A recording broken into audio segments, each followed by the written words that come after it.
tá? Nossa UC aí de higiene ocupacional.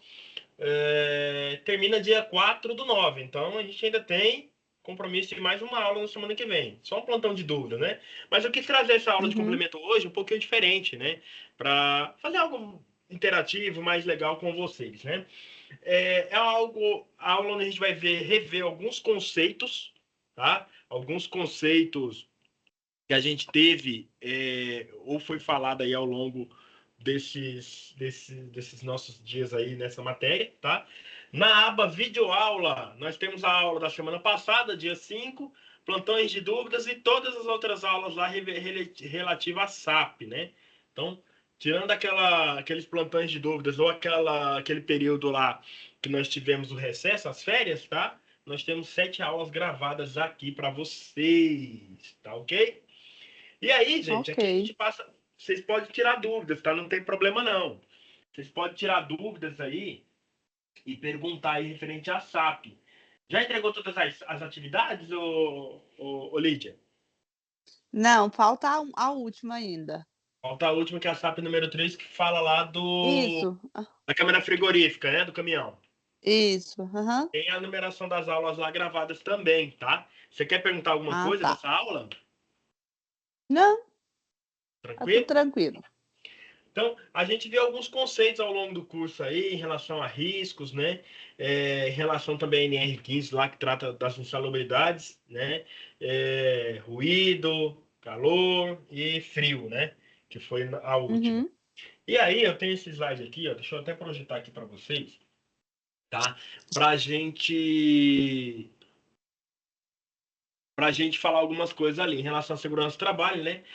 O intuito da gente, enquanto técnico de segurança do trabalho, é prevenir acidentes e zelar pelo bem-estar dos trabalhadores, né? Dos trabalhadores da indústria, da, da, da construção civil, enfim, do ambiente que a gente estiver trabalhando, né? Da área elétrica, por aí vai, tá? Então, sempre o intuito de redução de risco e não colocar aquele trabalhador numa situação que vai deflagrar alguma situação de saúde para ele ou em relação a ele se acidentar também, tá?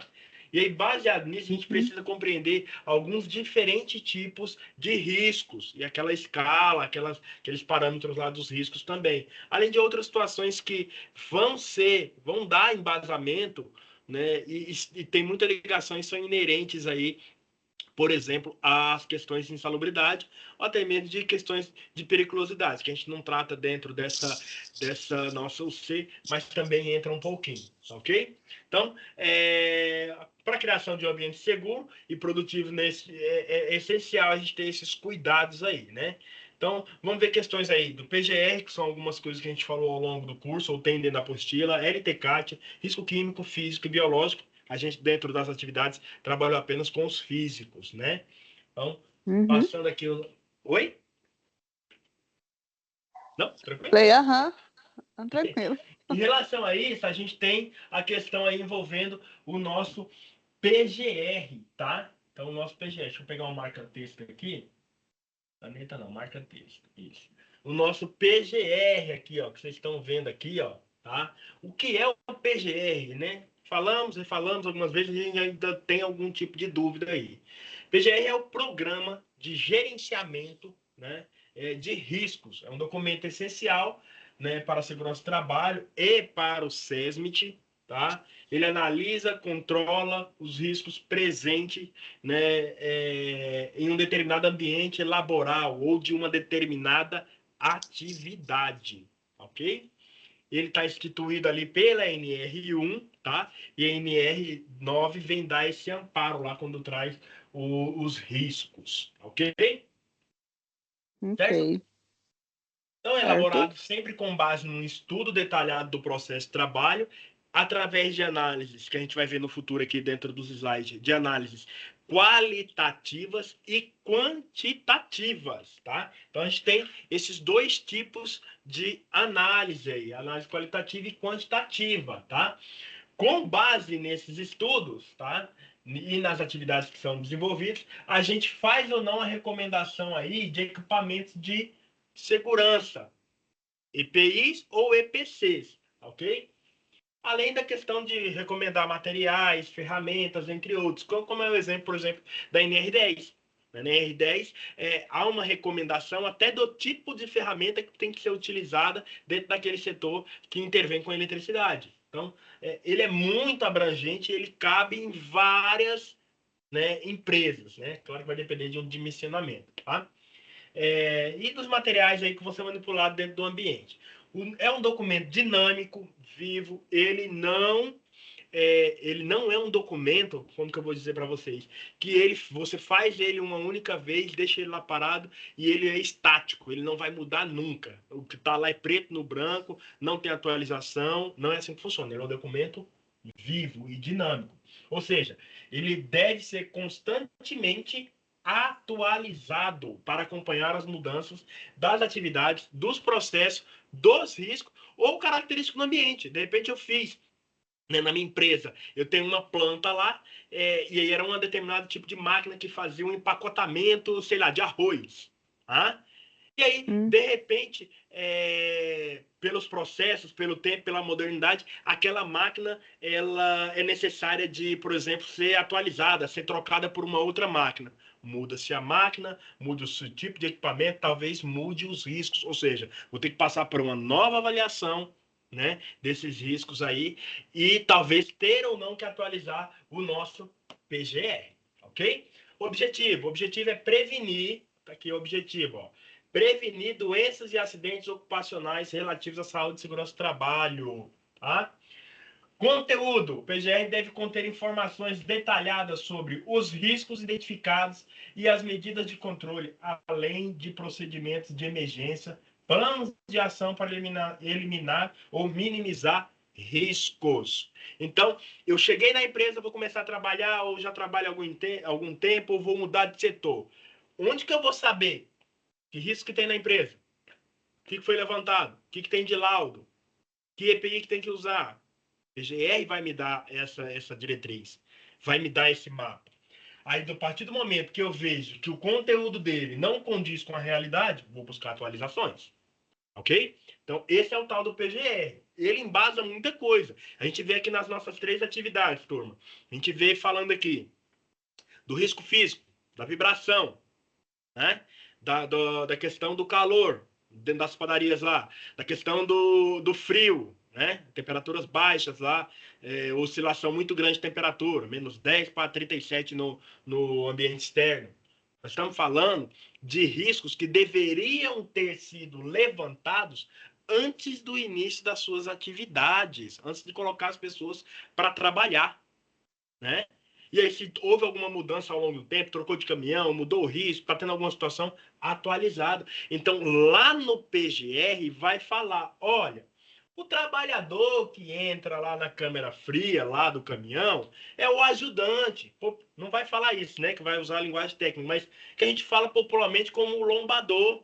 Então, não é para ter um motorista lá dentro, porque o PGR está falando que não é para ter motorista. Por isso que o PGR não prevê para o motorista, por exemplo, uma bota, né, térmica, um casaco térmico, uma calça térmica, uma touca, uma luva. Porque a ideia, dentro daquele levantamento que foi feito inicial, é que ele permaneça na cabine lá, ou do lado de fora, ou sei lá onde é que seja, mas não vai fazer a entrada dentro da câmara frigorífica. Isso fica para o ajudante. Então, no PGR, dentro do conteúdo, vai estar recomendando. Ó, os funções ou as pessoas que entram, né, dentro dessa câmara frigorífica exercem a função X, Y, Z. E os EPIs para quem entrar lá dentro é essa touca, é esse casaco, é essa calça térmica, é essa luva, essa bota, ok? E são esses os dizeres que vai ter dentro do PGR, de um bom PGR, tá? Importância, gente. Aí a importância é diversificada. Em termos de segurança do trabalho, ele vai ser um documento que vai dar muita diretriz de segurança. Ou seja, tecnicamente, eu seguindo ele, eu vou estar com meus colaboradores seguros, né? Mas também ele tem importância no sentido documental. Ele é um documento que ele está passivo de fiscalização. Ele é um documento que pode gerar algum tipo de multa. Ele é um documento que tem que condizer com a realidade, porque senão chega o fiscal do Ministério do Trabalho ou do sindicato lá e pode me notificar de alguma não conformidade, tá? Então, ele é um instrumento fundamental para garantir a segurança do trabalhador, reduzindo a ocorrência de acidentes e doenças ocupacionais, tá? Se o teu chefe, se o teu patrão não acha isso suficiente, aí entra aquela parte que eu falei. Então ele gera multa. Ele é um documento que, se você não estiver seguindo, você pode ser responsabilizado legalmente de colocar alguém em risco e essa pessoa vir acidentar. Outras questões aí mais complexas em relação à legislação, ok? Falei que ele, né, dentro dele, existe a documentação de várias avaliações qualitativas e quantitativas. Nas nossas SAPs, a gente fez avaliação, entre aspas, qualitativa, levando em consideração o qualitativo, tá? Que foi aquelas análises que a gente fez lá na padaria, né? Onde tem lá os cálculos do BUTG, onde tem lá os nossos medições da temperatura no termômetro de globo, no termômetro de bulbo, né? E aí dá um valor, a gente faz um cálculo, etc, etc. Entre aspas, né? Se ela tiver, vamos supor que ela esteja acompanhada aí do laudo técnico, é uma avaliação quantitativa. Eu medi valores, eu medi quantidade, seja no ruído, seja na questão da temperatura em relação ao calor da padaria. Já na última atividade, que é uma atividade no frio, tá? Não foi feita ou desenvolvida uma avaliação quantitativa. Não fala de medição de temperatura lá no sentido do calor. Fala que tem uma temperatura negativa, que o termômetro indica, e a avaliação que a gente faz lá é uma avaliação qualitativa. Assim como parte da atividade número 2, que a gente, para avaliar se a atividade é pesada, se a atividade, Lívia, é uma atividade que faz com os dois braços, com um braço só, se é leve, moderada, a gente partiu de uma análise qualitativa, que é aquela mais interpretativa. Ok? Uhum, ok. Dúvidas? Quem tá Não. aí? Jonathan também tá aí. Tudo bem, Jonathan? Boa noite. O pessoal aí. Não vi quem entrou não, mas sejam todos bem-vindos aí, tá? Então, avaliação qualitativa e quantitativa. A avaliação de risco é uma etapa crucial no processo de gerenciamento de risco, ou seja, dentro do PGR, por exemplo, ou dentro das ações nossas do SESMIC no dia a dia, beleza? Então, veja bem. Vou ver se está numa cor boa aqui. Vamos lá. Então, dentro do nosso PGR, né?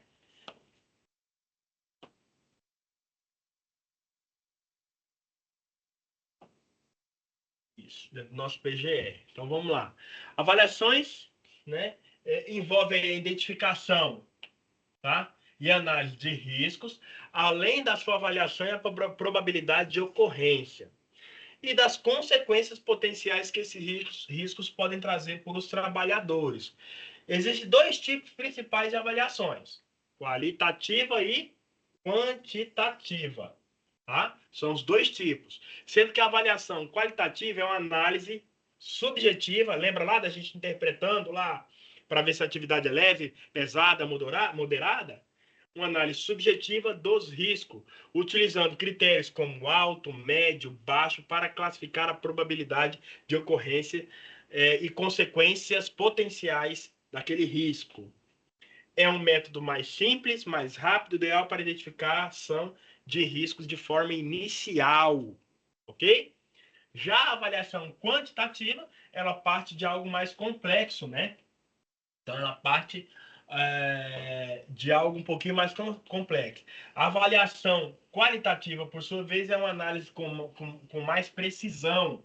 Utiliza dados estatísticos, métodos matemáticos para determinar a probabilidade, a intensidade da ocorrência, etc. Consequências potenciais de seus riscos são calculados. Existe um método, existe uma fórmula, existe um aparelho que vai gerar um cálculo, por exemplo, tá? É um método mais complexo e demorado, mas oferece uma avaliação mais precisa dos riscos. Entenda isso aqui também como mais caro, tá? Entenda também como mais caro. Esse aqui é muito mais muito mais caro o quantitativo, tá? Até pela questão de valores, de equipamentos, de nível de estudo envolvido ali do profissional que vai laudar, tá ok? Dúvidas aí? Opa, passou muito. Vamos lá. Dúvidas? Não? LTCAT. Quem que sabe o que é o LTCAT? LTCAT. Já falamos alguma vez, citamos. Você lembra lá, Jonathan? Você lembra lá, Lídia? Não? Hum. Não. Para identificar os riscos? Oh, meu Deus. Como? Identificar os riscos? Serve para identificar risco? Serve para identificar risco, tá? Mas é uma avaliação que ela tem uma chancela, né? De um profissional da área da segurança do trabalho ou da engenharia ou da medicina do trabalho, tá? No caso, esses dois profissionais são os que assinam, que dão validade para aquele documento, que coloca lá o CREA, o CRM dele lá, falando que aquilo lá é verdade, né? Ou seja, a LTCAT pode ter além, né, se ele for mal feito, se o técnico não, se o engenheiro de segurança, se o médico de trabalho não se atentar ali, falar alguma bobagem, colocar alguma coisa errada naquele laudo ali, ele pode ser responsável legal pelo que ele atestou, ok? Então, ó, LTCAT, laudo técnico das condições ambientais de trabalho. Laudo técnico das condições ambientais de trabalho. É um documento que avalia, olha só, avalia as condições do ambiente de trabalho, tá? Identificando agentes nocivos à saúde do trabalhador. Agente esse pode ser o químico, físico, biológico, ou condições de saúde ali que não pode, que talvez não sejam adequadas, tá? Em cima de químicos, por exemplo. A LTCAT é obrigatória para empresas com mais de 20 trabalhadores, tá? E é realizado por um profissional qualificado, engenheiro de segurança do trabalho e médico do trabalho. Na Lei 8.213 de 91 só fala que é esses dois camaradas que assinam esse documento. Ok? Certo?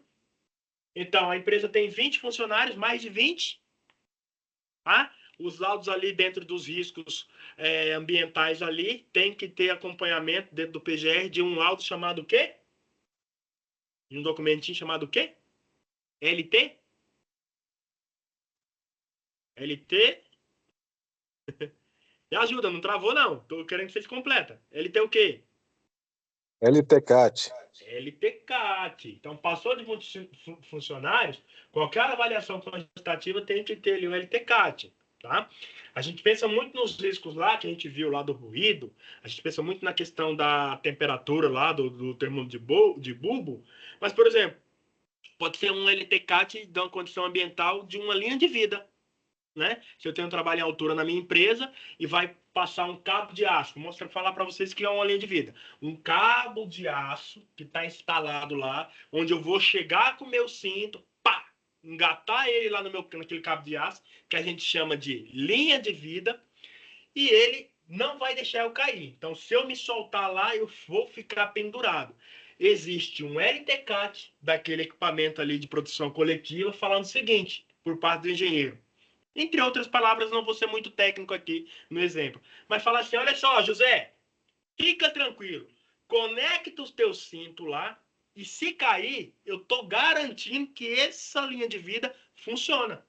Você não vai se esborrachar no chão. Ele fez os cálculos, ele calculou, ele fez os testes, ele viu o material, viu resistência, viu tudo bonitinho lá e assinou um documento falando que aguenta uma pessoa, 2, 3, 4, 5, quantos quilos lá que ele atestou. Entenderam? Aí vocês começam a entender também a responsabilidade. Se ele tiver falado bobagem no laudo e eu coloco 2 trabalhadores lá e eles vêm a óbito porque a linha de vida não sustentou, de quem é a culpa? Legalmente falando. Quem pode ser responsabilizado legalmente? E aí? De quem assinou lá o papel. É isso. É isso, Jonathan e Lídia. O engenheiro que assinou o papel falando que aguentava mais do que 2 pessoas. Exatamente esse. É uma anotação. Aqui ele é precedido ou ele é acompanhado de uma anotação de responsabilidade técnica, tá? Então, só que de condições ambientais do ambiente de trabalho ali em relação à segurança, à questão de segurança, tá?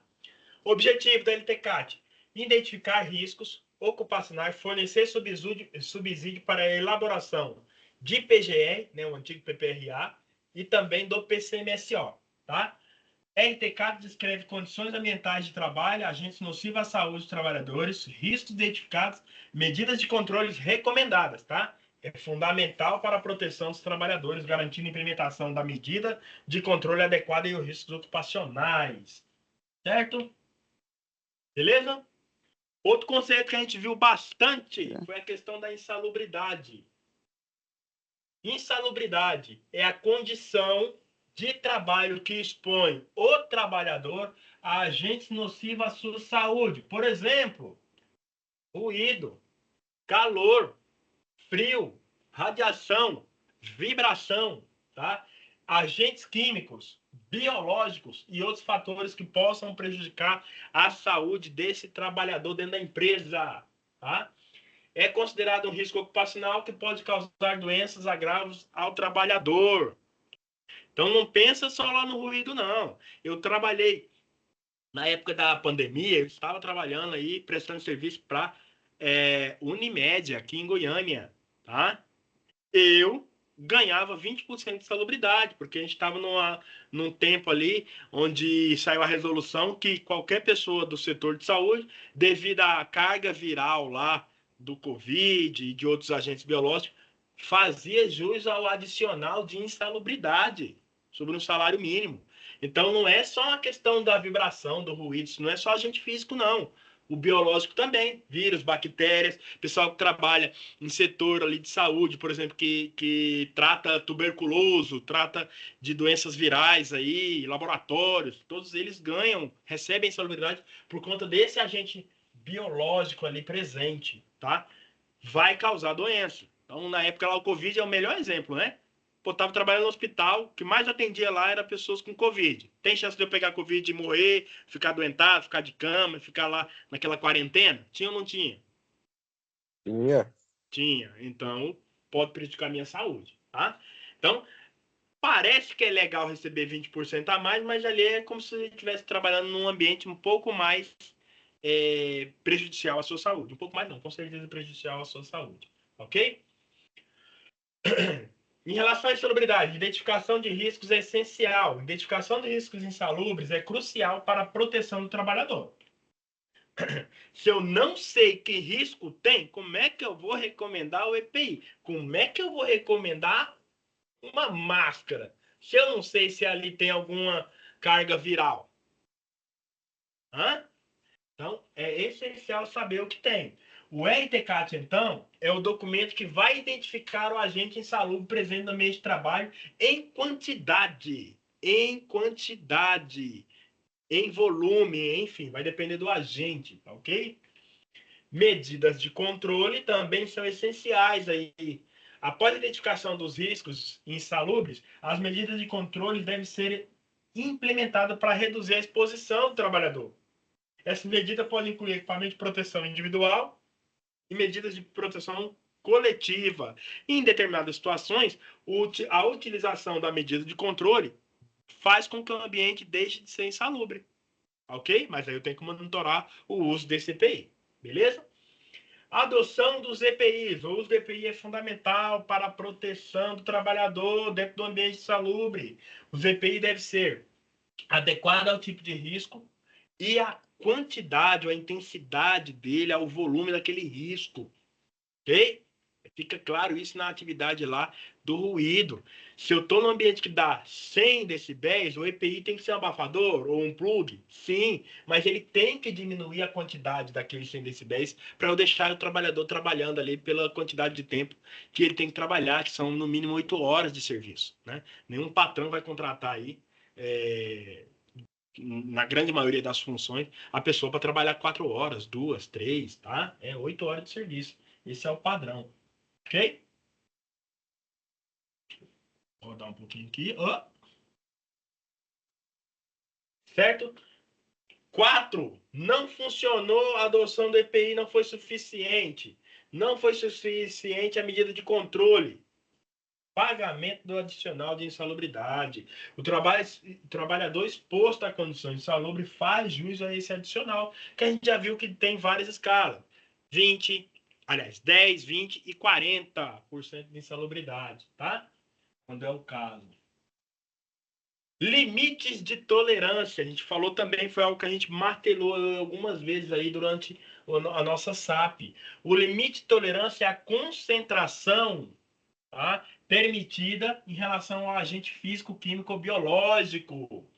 Aquela concentração que não vai causar dano à saúde desse trabalhador. Os limites de tolerância são estabelecidos por normas, leis, legislações, resoluções, tá, de áreas técnicas ou de áreas responsáveis, dependendo de cada setor ali que a gente estiver falando, tá? Cada agente é baseado em um determinado estudo científico para trazer esse limite, ou seja, não é tirado do nada, né? Tem um estudo ali por trás, tá? E aí nós temos aí em relação aos limites de tolerância, limites em relação ao risco químico, ao risco físico e também ao biológico, tá? Para agente químico, o limite de tolerância se refere à concentração máxima permitida no ar, na água, no local. Como, por exemplo, limite máximo de concentração de vapor e solvente. Tem um limite, tá? Para agentes físicos, isso é mais fácil, a gente estudou bastante na NR. Para agentes físicos como ruído, o limite de tolerância refere à intensidade máxima permitida em decibéis, presente naquela tabela lá, naquele anexo. É um exemplo, ou por calor, ok? Então, ó, o limite de tolerância para o físico está escrito lá na norma lá, e vai ser valores, né, a partir de uma medição, tá? No químico, é a intensidade e a concentração no ar, na água, por exemplo, tá? E aí vai trazer o limite máximo de concentração do vapor e de solvente, certo? Biológico. Agente biológico como vírus e bactéria, o limite de tolerância se refere também à concentração permitida em amostras de ar e superfícies, para evitar contaminação e proliferação desses micro-organismos, tá? Então, esses são os limites de tolerância. A gente viu mais o físico, né? Risco químico. Então, a gente tem a tabela lá dos riscos lá, e eles são divididos em vários grupos, tá? Estão vendo aí o slide? Então, né? Então, risco químico. Risco químico é a possibilidade dos danos do trabalhador pela exposição a substâncias químicas perigosas. Exemplos: álcool, ácidos, solvente, gases tóxicos, produtos de limpeza, pesticida e outros produtos químicos, né, etc. E tem uma punhado de coisa aí. Até agente químico é presente na concentração, por exemplo, de poeira. Lá no setor de mineração, tem metais pesados, então é feita uma análise do ar para ver se ele está transportando algum tipo de material químico na poeira, no ar, tá? Decorrente ali de quebra da mineração, de quebra da moagem ali que é feita dentro da mineração, ok? Fibras e por aí vai. Então é assim que é medida a concentração do ar, ok? Dúvidas? Ok. Tá? Não. A exposição a esses agentes pode causar diferentes tipos de efeitos à saúde, irritação na pele, olhos e até doenças graves. Os meios de absorção desses agentes, ou seja, eles vão ser nocivos para a saúde da gente de algumas formas. Ou você ingerindo, né, que é bebendo, engolindo, tomando, ou você respirando, olha o exemplo do ar aí, ou em contato com a epiderme, com a pele, pela área cutânea, tá? Olhos, né? Pele, ouvidos, boca, tá ok? Então, são as formas de você ter contato aí, esse contato se tornar prejudicial. Efeitos na saúde aí do químico, tá? Irritação nos olhos, pele, vias aéreas respiratórias, tá? Dependendo de qual é a gente que a gente tá, de qual produto que a gente está falando. Por exemplo, solvente, ácido, produto de limpeza, né? Aí, ano passado teve alguns acidentes aí envolvendo amônia aí na indústria de alimentos aí, em várias regiões, inclusive aí em Anápolis, né? Aquela amônia lá é um exemplo aí de um gás que a pessoa respirando ali, ela pode ir a óbito, dependendo da concentração, em algumas frações de segundo, tá? Menos de minutos. Tá? Pode causar prolongação e exposição, doença respiratória, gases tóxicos, poeiras, fumos e outros fibrogênicos, tá? Exemplo aí de um produto que causa dano à saúde é o amianto, que tem lá na região norte, lá no Minas Sul. Antigamente, né? Porque eu acho que a mina nem funciona hoje 100%. Mas o amianto desprendia uma fibrazinha que a pessoa respirava e causava alguns problemas pulmonares, edema, câncer e outras situações ali nos alvéolos pulmonares, tá ok? Pode causar aí doença dermatológica, né? Não tem o contato com a pele. Então, sorvete, produto Uhum. químico ou alguns outros produtos químicos ali pode causar algum tipo de alergia e algum tipo de doença dermatológica. Terem, por exemplo, aí pedreiros na construção civil que desenvolvem dermatite por conta do álcalis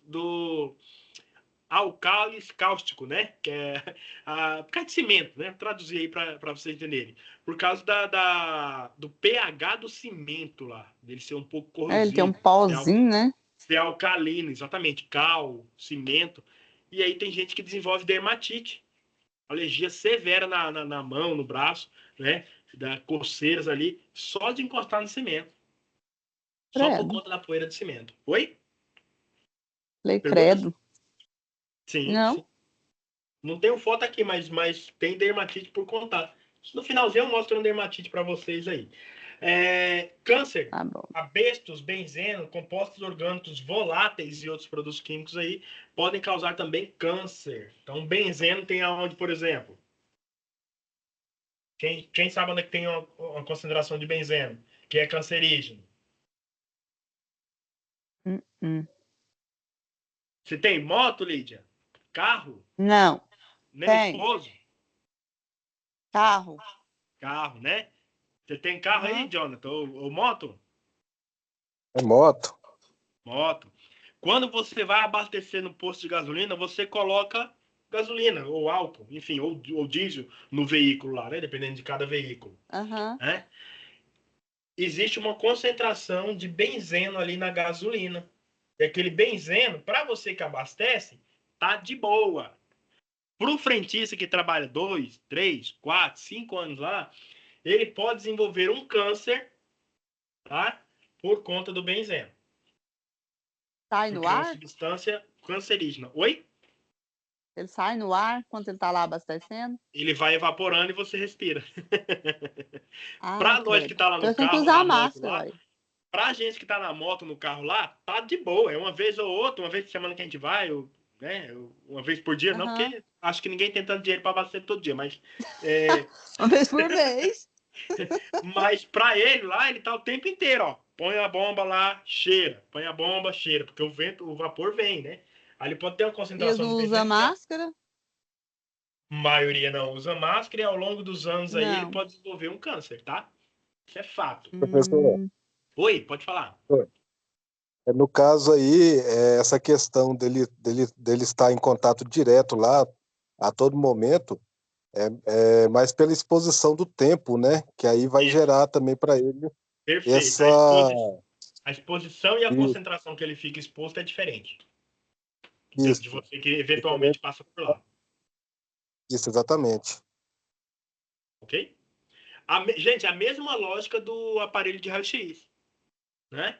Uma vez ou outra na vida, Jonathan, que você vai tirar um raio-x, ou vai levar o filho para tirar, ou vai levar a mãe, a esposa para tirar o raio-x. Concentração e a exposição que você tem é esporádica, muito esporadicamente, né? Ou seja, a radiação que você sofre ali na hora que vai tirar o raio-x não é suficiente para te causar uma doença. Mas para quem é operador, é o técnico lá que opera a máquina de raio-x, para ele está Tá exposto o lá. tempo inteiro, É porque ele né? faz umas Sim, 10 por dia, né? Uns 10 10, raios-x por dia. 12, depende do hospital, depende do hospital. Uhum. E aí, ó, isso é tão sério que, por exemplo, o técnico de raio-x ele não trabalha as 8 horas de serviço. Ele tem a carga horária dele reduzida.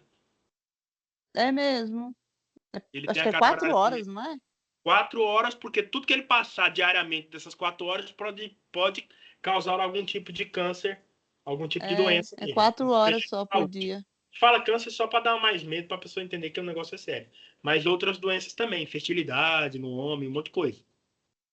Uhum. Inclusive, Já ouvi. esses técnicos, eles fazem exames periódicos aí para ver a dosagem, o quanto de radiação tem no corpo deles. Eles carregam um aparelho que chama dosímetro de radiação, né? Para ficar Ah, medindo a intensidade ali. Quando chega num determinado limite, pum, recomendo o cara ir tirar umas férias lá. Ô, Mico, você tá muito carregado, com muita radiação. Vai tirar férias. É mais ou menos isso Nossa, é aí. muito forte, então. Já é muito forte. O negócio é sério. E aí, ó, eles recebem a insalubridade deles é tão séria que é 40% a deles. Por decorrência da radiação é 40%. Ok? Hum, É que, é que aí vai gerar o tempo máximo, né, de exposição. Ele está no Aí, máximo, ele é 4 horas e ainda depende da carga. Então, a quantidade de exame que ele faz dentro dessas 4 horas pode gerar no dosímetro dele, de radiação, o limite ali ser atingido independente das 4 horas, independente dos 6 meses ali, que é o tempo ali dos exames periódicos dele. Entendeu? sim, entendi. Então, tem gente que estoura o limite ali, dentro do aparelho que eles usam lá, que é o dosímetro, em menos de 6 meses. Ou mesmo trabalhando somente 4 horas. Ok? ah, tá, entendi. É claro que a gente sabe que às vezes o cara trabalha em 2 hospitais, aí ele faz 4 horas em um, 4 horas no outro, né? E por aí vai. Mas a carga horária geralmente deles na semana é de 20 horas, né? E a gente Aham. sabe que o cara às vezes não sobrevive só num serviço, tem que trabalhar em 2 serviços. Por isso que às vezes ultrapassa esse limite aí. Uhum. Por isso é recomendado folgas para eles,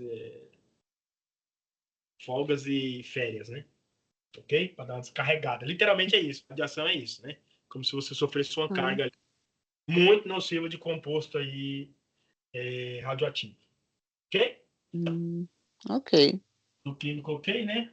Vamos pro próximo. E aí, gente? Sumiu meu slide. Vamos lá. Risco físico, esse a gente viu bastante, né?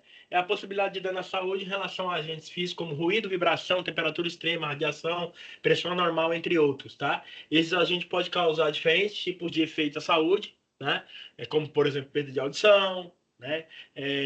Problemas intestinais ou musculares, que é o caso da vibração, né? Choque térmico e outras situações aí como pneumonia, né? Pode ser porta para outras doenças aí, como é o caso das temperaturas extremas, tá? Além da radiação que eu estava falando aqui agora há pouco, né?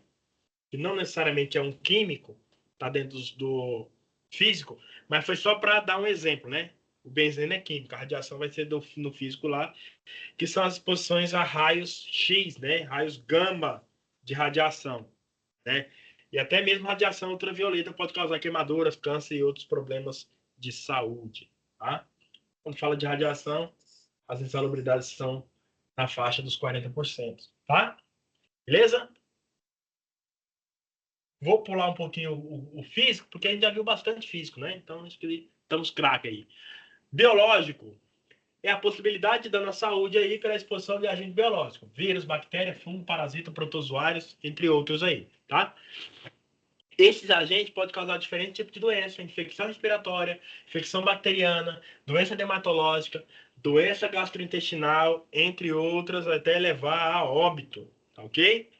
Tem as pessoas mais expostas aí, né, a questões biológicas, profissionais de saúde, tá? Ou pessoal da área da limpeza, que mexe com limpeza de banheiros, né, e tudo mais. Pessoal da área de saneamento, trabalha com água e esgoto, tá?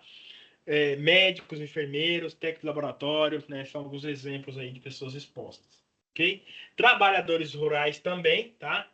Estão expostos a agentes biológicos como vírus, bactérias e fungos, presente no solo, nas plantas, na lavoura e tudo mais, ok? E, por exemplo, alguns insetos e animais aí que transmitem doenças, né? É o caso aí, por exemplo, de uma área que tem a incidência muito alta, por exemplo, do besouro ali, da doença de Chagas, né? Esse camarada está exposto aí a um risco biológico, tá? Trabalhadores em laboratórios em geral também, tá? De pesquisa, análise clínica, produção de medicamento, entre outros, ok? Tem risco pra caramba, né? Se a gente for pensar só nos riscos, que a gente fala, meu Deus do céu, é perigoso demais trabalhar, é perigoso viver, né? Riscos ergonômicos lá presente na NR17, tá? Possibilidade de danos à saúde do trabalhador pela exposição de fatores que causam sobrecarga física e mental também, tá? Movimentos repetitivos, levantamento de peso, por aí vai. Trabalho estressante, contraturno, jornada em excesso, né? Então tá lá na legislação ele tem que trabalhar no máximo 44 horas semanais. Então tem gente que faz hora extra, trabalha 60, 70, isso vai causar um risco ergonômico aí nessa pessoa, ok? Posturas inadequadas, como as principais, movimento repetitivo, trabalho em ambiente inadequado, levantamento de peso, tá? Call center, mercado, que tem aquela pressão para atender, para vender, para atender clientes lá, são ambientes que também estressam e entram nas questões ergonômicas também, ok? Certo? Deixa eu só voltar aqui um pouquinho para mostrar para vocês. Oi? Pode perguntar se for dúvida. Deixa eu tentar mostrar para vocês aqui dermatite por contato. Deixa eu ver se eu consigo colocar aqui. Dermatite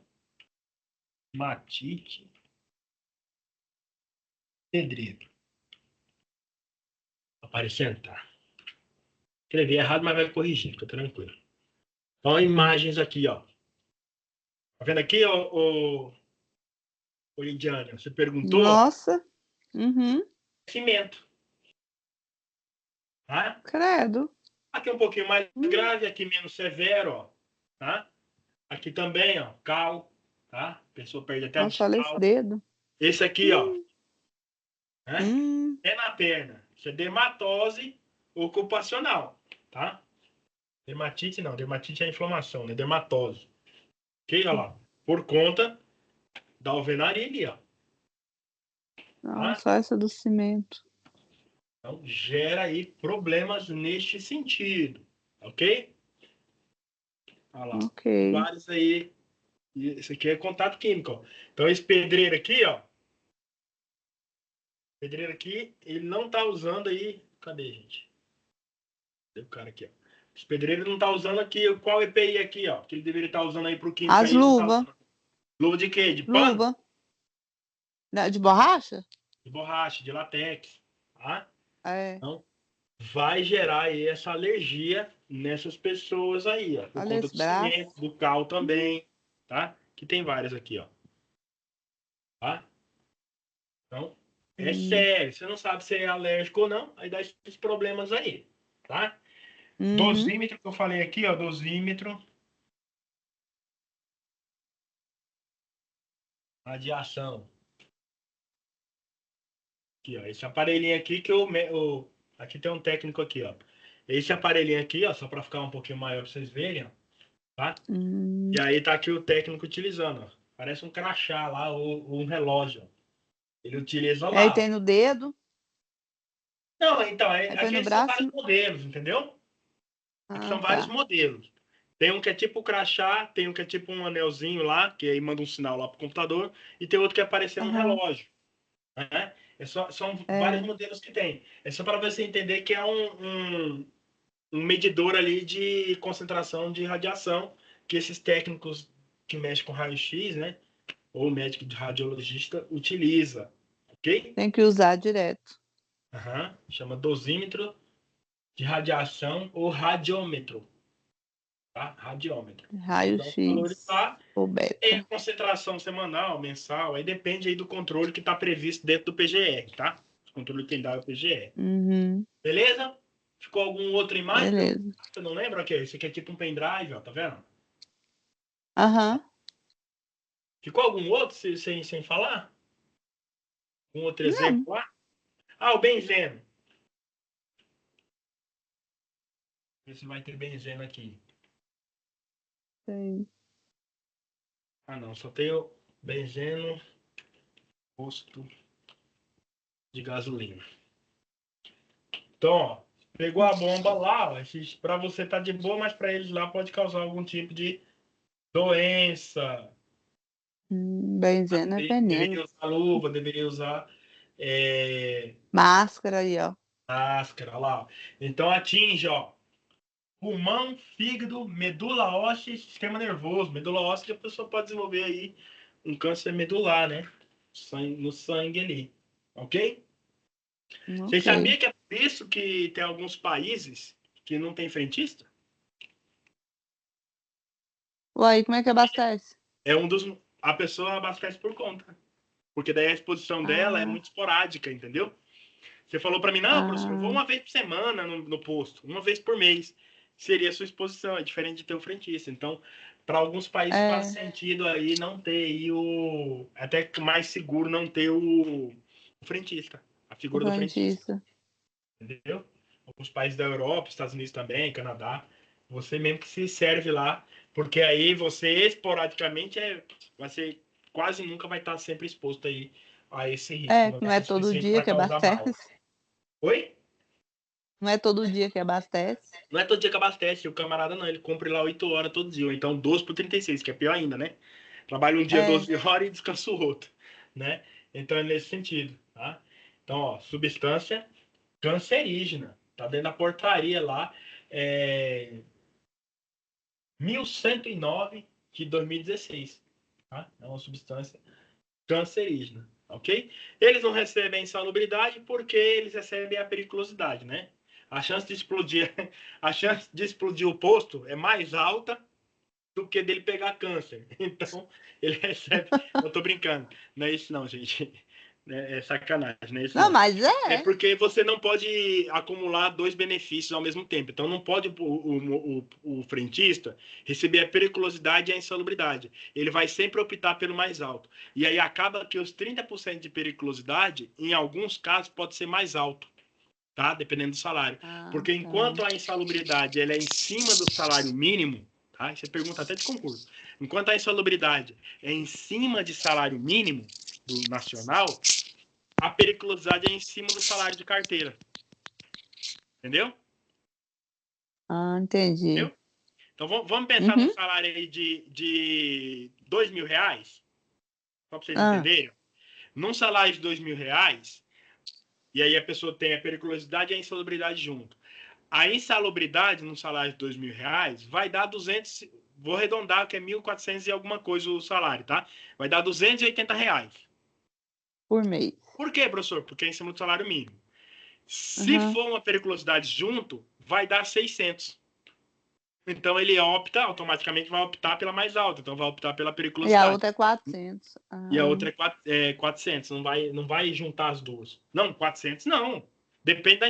Ah, tá. Você está pensando no máximo na questão de 40%, né? Em 40% vai dar um pouco mais de 400. Pode dar menos, né? E aí o salário vai quanto maior o salário, mais vantajoso é a periculosidade. Entendeu? Para ele é melhor. Então, nesse sentido, tá? Mas é uma situação que talvez gere perigos aí, tá? Para a pessoa. Pessoal, é isso, tá?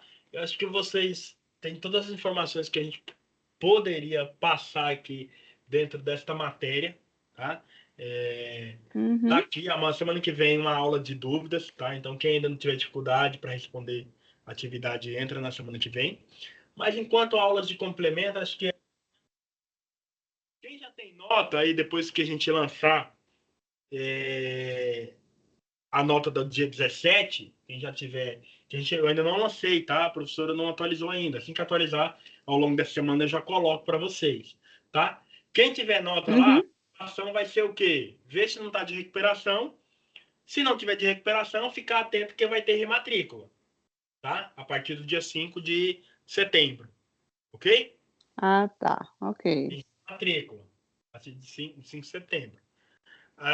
Não, mas igual eu e o Jonathan que tá aqui, só nós dois assistindo a aula, você não deixa nós de recuperação, não. Você passa nós logo. Tá bom. Bom. Se for presencial, né?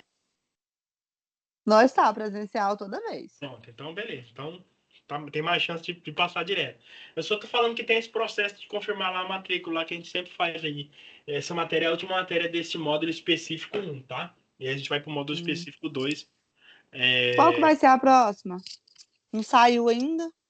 Não saiu para vocês ainda porque tem essa matrícula, né? Para vocês é só dia 15 de setembro. Mas é planejamento de ações educativas. Ah, tá. Porque parece que tá em manutenção, o site lá que o menino falou ontem. Mas é que só aparece para vocês mesmo quando conclui uma e faz a rematrícula, no caso aqui da virada de módulo. Tá? Ah, tá. Acho que é dia 15, se eu não me engano é dia 15. Se não for dia 15, é dia 15. 14. É dia 15, né? Não. E aí é planejamento de ações educativas. Também é tranquilo e a gente vai falar de treinamento, essas coisas aí em relação a DDS também, tá? Como planejar, ações educativas e tudo mais. Pessoal, é isso. Tá Deixa eu ver se tem alguma pergunta aqui. Não tem nenhuma pergunta no chat. Bom, Jonathan, Lídia, né? Obrigado aí pela participação. Ah, Até a por próxima. nada. Até a semana que vem não tem conteúdo, né? Plantão de dúvidas. Então, até aí a matéria de planejamento. E é importante participar, não é que é obrigatório, que vai reprovar, né? Mas você deu uma deixa muito Uhum, legal, que eu falei no começo, eu vou repetir, que faz um tempinho que eu não falo, né? É, é interessante porque, por exemplo, às vezes no conselho de classe, alguma coisa que precisar de um empurrãozinho, uma ajuda para passar de ano aí, um pontinho, dois, três aí, eu sempre estou vendo quem está entregando atividade, quem vai nos encontros presenciais, quem participa das web aulas, então pode ser um empurrãozinho se a pessoa precisar, aquela ajudinha que você falou, Lídia. Tá bom? não, certinho, então. É isso, pessoal. A gente está tentando fazer algumas coisas diferentes aqui para vocês, e aí por isso que essa aula aí tá um jeitinho diferente aí, né? Com câmera e Ficou com bom, as. assim, gostei. Ficou bom, né? Ficou. Aham, Parece sala de aula, né, Lídia? aham, ficou Gente, é bom. isso. Deixa eu ocupar vocês, não. Já é 9h20, então já deu uma hora aí de aula, tá? Muito obrigado aí, fiquem com Deus. Vou parar aqui a gravação, tá? Boa noite aí. Amém. Fica Boa com semana Deus para também. vocês, Boa tá? noite. Boa semana para Eu vocês. também.